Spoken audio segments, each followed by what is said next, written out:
আসসালামু আলাইকুম সবাইকে। কিছু কথা বলতে চাই।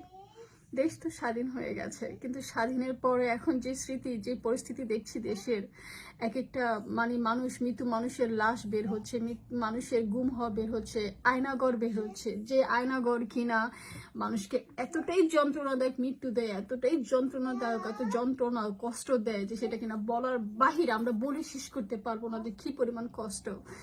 কি নমরুদ ফেরাউন কি ফেল শেখ হাসিনার কাছে? নমরুদ ফেরাউন তার শেখ হাসিনার কাছে কিছুই না, কিছুই না। সে একটা মা জাতি হয়ে, মেয়ে হয়ে, একটা মেয়ে জলজান্ত একটা মেয়ে কিভাবে পারে মানুষকে, হাজার হাজার হাজার হাজার মানুষকে এইভাবে গুম করে ফেলে, মেরে ফেলে, আয়না ঘরের ভিতরে কি পরিমাণ টর্চারিং যে করে, টর্চারিং করতে করতে করতে করতে মানুষকে মেরে ফেলে। একটা কি নর্মাল সেন্সে নর্মাল মানুষ এই কাজটা করতে পারবে না।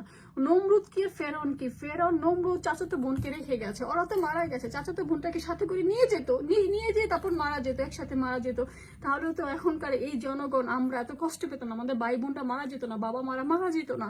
হাজার হাজার মানুষকে গুম করছে, মেরে ফেলছে, টর্চারিং করতে করতে তার সামনে মনে হয় মানুষকে মারতো, সে মনে খুব মজা পেত। সে কিভাবে এগুলো সহ্য করতো, কিভাবে এগুলো দেখতো, আমার আসলে কোনো ভাষা নাই ভাই।